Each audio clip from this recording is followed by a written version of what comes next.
ಎಲ್ರಿಗೂ ನಮಸ್ಕಾರ. ನಾನು ನಿಮ್ಮ ಪ್ರೀತಿಯ ಜಯಭೀಮುಡುಗ ರಂಗಸ್ವಾಮಿ. ವಿಷಯ ಏನಪ್ಪ ಅಂದರೆ ಸೌಜನ್ಯ ಪ್ರಕರಣದ ಬಗ್ಗೆ. ಸಮೀರ್ ಎಂ ಡಿ ಅವರು ಕೆಲವು ದಿನಗಳ ಹಿಂದೆ ಅರ್ಥಪೂರ್ಣವಾಗಿ ಒಂದು ವಿಡಿಯೋ ಮಾಡಿದ್ರು. ಸೋಷಿಯಲ್ ಮೀಡಿಯಾದಲ್ಲಿ ಬಹಳಷ್ಟು ವೈರಲ್ ಆಗಿತ್ತು. ಅಂದರೆ ಒಂದು ಮುಸ್ಲಿಂ ಹುಡುಗ ಒಂದು ಹಿಂದೂ ಹುಡುಗಿಯ ಬಗ್ಗೆ ಮಾತನಾಡುವುದು ತಪ್ಪ? ಇಲ್ಲಿ ಸಮೀರ್ ಎಂ ಡಿ ಅವರು ಅನ್ಯ ಧರ್ಮದವರೇ ಆಗಿರ್ಬೋದು, ಆದರೆ ಇಲ್ಲಿ ಜಾತಿ ಮುಖ್ಯ ಅಲ್ಲ ಸ್ವಾಮಿ, ಧರ್ಮ ಕೂಡ ಮುಖ್ಯ ಅಲ್ಲ. ಒಂದು ಹೆಣ್ಣು ಮಕ್ಕಳ ಪರವಾಗಿ ಧ್ವನಿ ಎತ್ತಿದನಲ್ಲ, ನಾವೆಲ್ಲ ಹೆಮ್ಮೆ ಪಡಬೇಕು.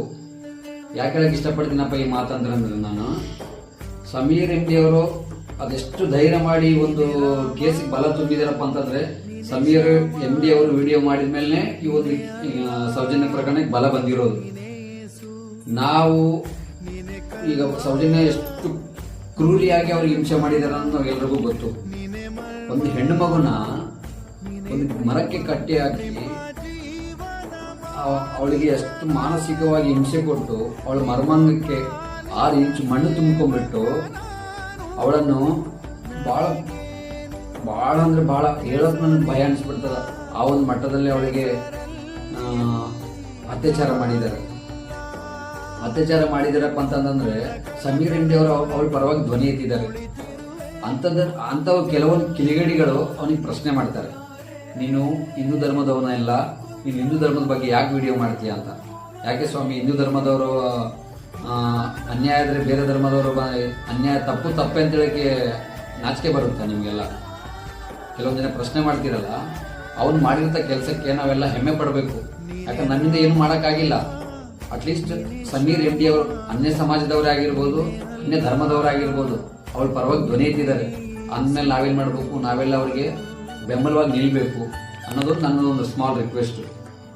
ಈಗ ಆ ಜಾಗದಲ್ಲಿ, ಸೌಜನ್ಯದ ಜಾಗದಲ್ಲಿ, ನಮ್ಮ ಅಕ್ಕನೋ, ನಮ್ಮ ತಂಗಿನೋ, ನಮ್ಮ ಚಿಕ್ಕಮ್ಮನೋ, ಅಮ್ಮನೋ, ನಮ್ಮ ಮಾಡ್ಕೊಂಡಿರ್ತಕ್ಕಂಥ ಹೆಂಡತಿನೋ, ಇಲ್ಲ ಒಂದು ನಾವು ಪ್ರೀತಿ ಮಾಡಿರ್ತಕ್ಕಂಥ ಹುಡುಗಿನೋ, ಆ ಜಾಗದಲ್ಲಿ ನಮ್ಮವರಿದ್ರೆ ನಮ್ಗೆಷ್ಟು ನೋವಾಗ್ತಿತ್ತಲ್ಲ, ಆ ನೊಂದಿರ್ತಕ್ಕಂಥ ಕುಟುಂಬಗಳ ಬೇಜಾನಿದಾವೆ.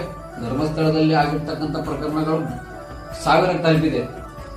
ನಾನು ಯಾಕೆ ಹೇಳಕ್ಕೆ ಇಷ್ಟಪಡ್ತೀನಪ್ಪ ಅಂತಂದ್ರೆ, ಯಾವುದೇ ಧರ್ಮ ಇರಲಿ, ಯಾವುದೇ ಜಾತಿ ಇರಲಿ, ಯಾರಾದ್ರೂ ತಪ್ಪು ಮಾಡೋದು ತಪ್ಪೇ.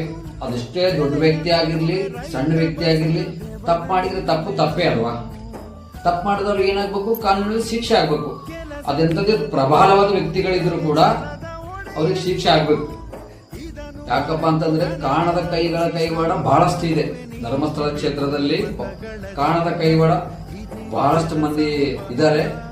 ಅವರ ಹೆಸರುಗಳು ಕೆಲವೊಂದು ಮಂದಿ ಗೊತ್ತಿರ್ಬೋದು, ಬಹಿರಂಗ ಪಡಿಸ್ತಾ ಇಲ್ಲ. ಯಾಕೆ ಪಡಿಸ್ತಾ ಇಲ್ಲಪ್ಪ ಅಂತಂದ್ರೆ, ಅವರೆಲ್ಲ ರಾಜಕೀಯ ಪ್ರಬಲವಾದವರು, ತೋಲ್ಬಳದಲ್ಲಿ ದುಡ್ಡು ವಿಚಾರದಲ್ಲಿ ಬಹಳ ಸ್ಟ್ರಾಂಗ್ ಇರೋರು.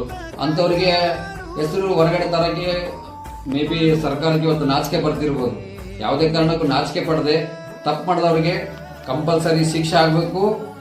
ಈ ಒಂದು ಪ್ರಕರಣಗಳು ಇಲ್ಲಿಂದ ಅಲ್ಲಿಗೆ ಸ್ಟಾಪ್ ಆಗಬೇಕು. ಅಲ್ಲಿ ಧರ್ಮಸ್ಥಳ ಒಂದು ಪವಿತ್ರವಾದ ಸ್ಥಳ ಇದೆ. ಆ ಪವಿತ್ರವಾದ ಸ್ಥಳದಲ್ಲಿ ಅತ್ಯಾಚಾರಗಳು ಸ್ಥಳ ಆಗ್ಬಿಟ್ಟಿದೆ. ಈಗ ಸತ್ಯ ನೇತ್ರಾವತಿ ನದಿಯಲ್ಲಿ ಸರಿಸುಮಾರು 100ರಿಂದ ಹಿಡ್ಕೊಂಡು 1000 ಕೊಲೆಗಳು. ಅಂದ್ರೆ ನಾವು ಎಲ್ಲಿ ಬದುಕ್ತಾ ಇದೀವಿ ಅನ್ನೋದು ನೋಡ್ರಿ. ಪ್ರಜಾಪ್ರಭುತ್ವ ಎಲ್ಲಿ ಇದೆ? ನಮಸ್ಕಾರ.